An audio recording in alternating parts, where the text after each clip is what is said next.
Mga lasinggero lang nakaka-relate nito. Pero ako, trip ko tong iulam sa kanin. Yung kanin na matigas ang pagkaluto. Yo! What's up, yo? Sobrang sarap. Lagyan ng carrot sa ibabaw. Wah! Parang bupis na to ah. Yan. Grabe, sumusuot yung anghang talaga. Yung aroma ng lemongrass. Tapos, yung turmeric powder. Kaya siya naging yellow. O, diba?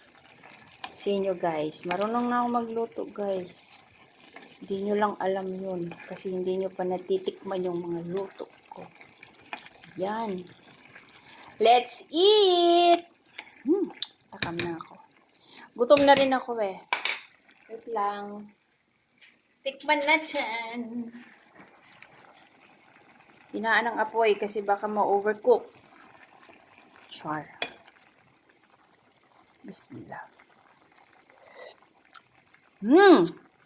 Wow. Sauce pa lang guys. Grabe. Pero parang di ko ma-take over yung anghang. OMG, ang sarap. Kaso maanghang siya. Pak. Sibuyas, kamatis, bawang at luya. Lagyan natin ng konting asin. Kasi medyo maanghang siya eh.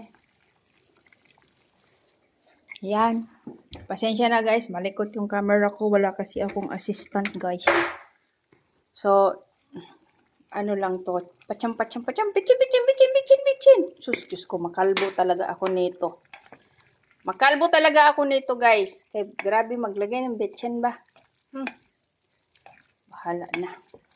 Basta di lang magkalbo sa baba. Joke.